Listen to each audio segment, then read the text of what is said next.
እግዚአብሔር በስውር የሚያይህ ከሆነ በግልጽ ይህንን ጠላትህን እንድትቋቋም የሚያግዝህ ታዲያ የዕለት አምልኮት ሲኖርህ ነው።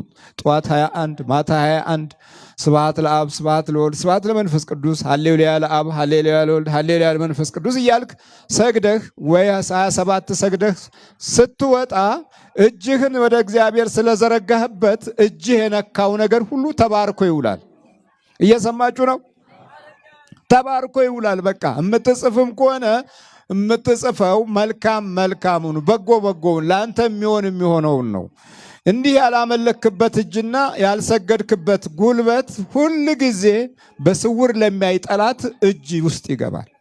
ማታም ደግሞ ዝም ብለህ መተኛት አይደለም። በስውር ለሚያይባትህ እንደዚሁ ክብር ምስጋና ይግባ ብለህ ሰግደህ በርከክ ብለህ ጸልየህ ቅዱሳንን አመስግነህ የመላእክት እርዳታን ጠይቀህ በስውር ነው የሚያዩት። አንተ የምታየው ዓለማዊውን ነው። እነሱ የሚያዩት ጥልቁንም ከውስጥም ከላይም ከውጭም ነው። አይናቸው ብርሃናዊ አይን ነው። ኤክስሬ እንኳ አለን አይደል? እንደኛ በአቅማችን ይሄው ኤክስሬ አለ አይደል? ስትፈልግ ኩላሊት ስትፈልግ ሳምባህን የሚያያል አይደል? ይሄኛው ይሄ በሰውኛው ነው። ግን ነፍስህን አያይም እሱ፣ ወይም ሰይጣንን አያይም። ሚሊዮን ሰይጣን እያለ ኤክስሬ ውስጥ ብትገባ ሚሊዮን ሰይጣን አይታይም። የሚታየው ያንተ ስጋ ነው። ይሄ ስጋው ብቻ ነው። እና በውስጥ ግን ብዙ ጠላት አለ። ያንን የሚያጠቃልህ በስውር የሚያይባትህ ነው። በስውር የሚያይባትህ በግልጽ ጠላትህን ይዋጋልሃል ማለት ነው። እዚህ የምታየው ሁሉ በስውር የገባ ነው እንጂ ሲገባ እኔ ገብቻለሁ ያለ ሰይጣን የለም። እኔ ያስኩት ያለ የለም። ግን ጸሎት ቤት ካለህ መንበርከኪያና መስገጃ ካለህ ሲገባም ታውቀዋለህ። የምታውቀው ምንድነው? መንፈሳዊው ነገርህ ላይ ንቃት እንዳይኖርህ ያደርጋል። የመጀመሪያው ትልቁ አሰራሩ እሱ ስለ መንፈሳዊ ነገር የሚሰማህን ስሜቶች ማጥፋት ነው። እዚህ ላይ ደግሞ 3 አይነት ስሜቶች አሉ። ወደዚህ ቀደም ብለህ ዝም ብለህ ቤተክርስቲያን ትመላለስ እንደሆነ ተመላልሶ ይለምዳል እሱ። ይሄ እንዲህ አይነት ለማዳ ሰይጣኖች አሉ።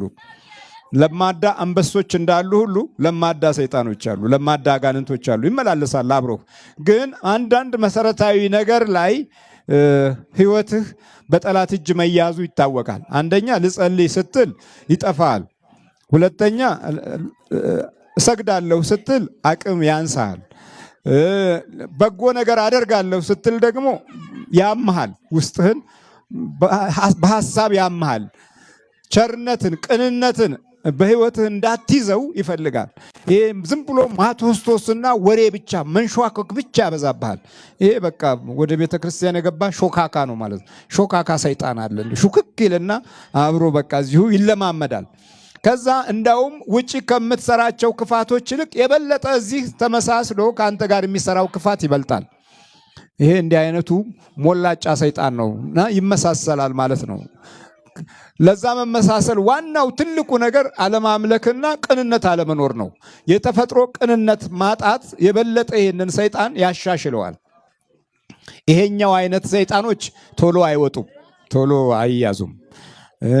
ምክንያቱም እናቃለን የሚል ባህሪያትም አላቸው። እውቀት አለን፣ በደንብ ወንጌል ተምረናል ወይም ደግሞ ማስተማር እንችላለን የሚልም ባህሪ አለው። እንዲህ አይነቱ መንፈስ ቶሎ መቆጣጠር አደገኛ ነው፣ በጣም ያስቸግራል። ሌላው ምንም ስለ መናፍስት ጉዳት ሳታቅ ወደዚህ ስትመጣ በቅጽበት የመነቃነቅ ችሎታ አለው። ቶሎ ይያዝልሃል። ለምን? ማምለክ ጀምረሃል፣ መስገድ ጀምረሃል፣ በመቁጠሪያ መግረፍ ጀምረሃል። ራስህን ለእግዚአብሔር አሳልፎ የመስጠት ኃይልና መንፈሳዊ ልምምድ እያደረክ ነው። እንዲህ ከሆነ ደግሞ ቶሎ ይያዛል። ቶሎ ለመያዙ ዋናው ምክንያት በእምነታዊ ኃይል በኩል እግዚአብሔርን እየፈራህ እየመጣህ ነው ያለው። ይህን ለመቆጣጠር ብዙ አያስቸግርም።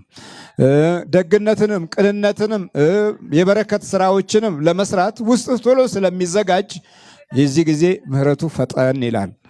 የእግዚአብሔር ቸርነትም እግረ መንገዱን እየተገለጠ መንፈሳዊ ጥበቃውን ካንተ ጋር ያደርጋል።